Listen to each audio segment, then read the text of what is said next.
telah melanggar yang mana? Peraturan mana? Peruntukan mana? Dia peguam. Bincang samar-samar begini tak payah peguam. Ketua kampung pun boleh. Peguam ini harus spesifik. Ya, marah apa? Jawablah. Nombor satu.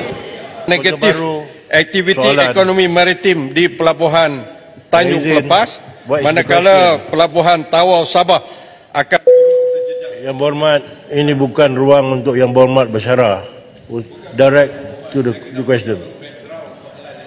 Kalau nak ikut macam tu, masa dah lebih 2 minit dah. Right? Please get to the point. Dengan izin. Ya. Saya nak tanya kepada Perdana Menteri. Oleh kerana Perdana Menteri, saya ada 4 soalan sahaja. 4 sahaja. Yang pertama soalan saya, adakah langkah yang diambil oleh Yang Berhormat Perdana Menteri dalam hal ini, iaitu menandatangani perjanjian dengan Jokowi, telah mengambil kira pandangan pihak yang berkepentingan, interested parties, khususnya Kerajaan Negeri Johor dan Kerajaan Negeri Sabah, dan jika ada konsultasi atau engagement itu, bila dia dibuat? Soalan pertama.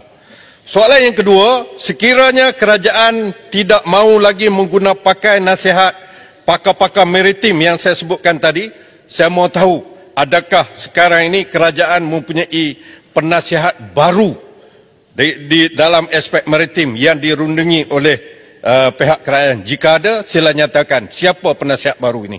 Yang ketiga, dalam membuat keputusan menandatangani perjanjian berkaitan dengan Indonesia, adakah kerajaan mengambil kira asas garisan sempadan antarabangsa seperti yang ditetapkan oleh Konvensyen Antarabangsa Undang-Undang Laut seperti yang disebut oleh Yang Berhormat tadi, tapi khususnya Fasal 121 yang mana kita yakin kita Malaysia mempunyai merit dalam tuntutan ini. Tak perlu bincang, tak perlu kompromi. Kita ada merit sebagaimana keputusan ICJ dalam kes Pulau Sipadan dan Pulau Ligitan. Dan yang keempat, ini juga penting Yang Berhormat, apakah sikap kerajaan Malaysia terhadap tindakan negara Singapura yang telah menyatakan persetujuan dengan Indonesia mengenai sempadan maritim dalam kawasan yang mana Malaysia juga mempunyai tuntutan dalam kawasan yang sama,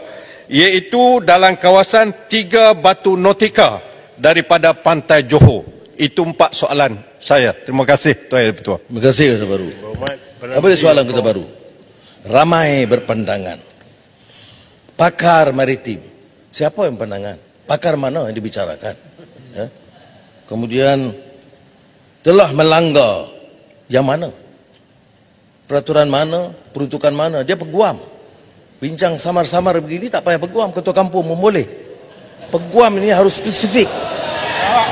Ya, marah apa? Jawablah. Nombor satu.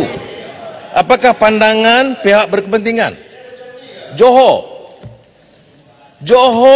Tuanku Sultan telah dimaklum bahawa ini sempadan ini 3 batu nautical miles, 3 batu nautika daripada kawasan. Ini jauh, tidak termasuk perbatasan Johor. Satu. Sabah tidak dimeterai dalam hal ini.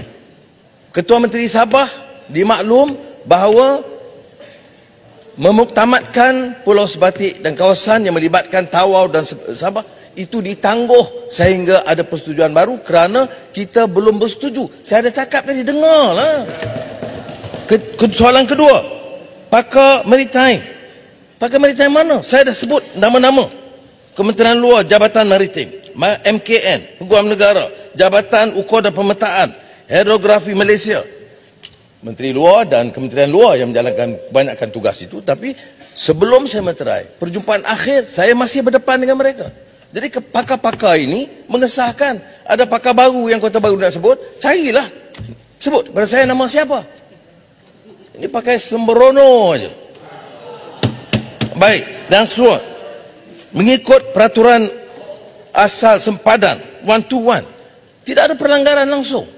Yang dipersetujui adalah yang dipersetujui oleh semua pakar-pakar kita. Ya. Yang tidak dipersetujui, yang kita agak ambil berat sikit tentang kawasan perairan Tanjung Pelepas, tidak terlibat. Yang keduanya, soal yang betul-betul jadi masalah ialah soal bersepadan dengan Sabah yang kita tidak bersetuju. Baik. Mengenai soalan keempat tentang Singapura. Singapura dan Republik Indonesia itu buat perjanjian 2009. Masa itu paguh, beras semua dalam kerajaan. Dan apa yang kita lakukan? Sampai sekarang, Yang Berhormat harus tahu ya, perjanjian Singapura Republik Indonesia perjanjian 2009 itu telah dibantah oleh kerajaan Malaysia. Dan saya telah maklum kepada Presiden Jokowi bahawa kita tidak boleh terima yang ini kerana ia menjejaskan kepentingan Malaysia. Baik. Jadi penjelasan saya, empat soalan ini itu hanya digunakan sebagai ruang politik murahan.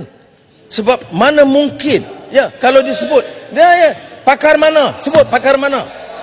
Perjanjian mana yang dilanggar? Peruntukan mana yang dilanggar? Kawasan mana yang diserah kepada Indonesia yang mengabaikan kepentingan kita?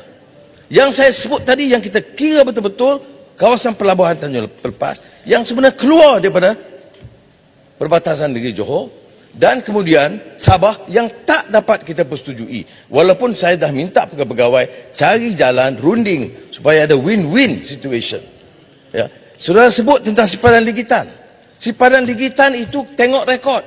Yang pergi runding dengan Presiden Soeharto itu saya sebagai Timbalan Perdana Menteri untuk memberikan mengambil keputusan dipersetujui oleh Presiden Soeharto untuk bawa sipadan ligitan.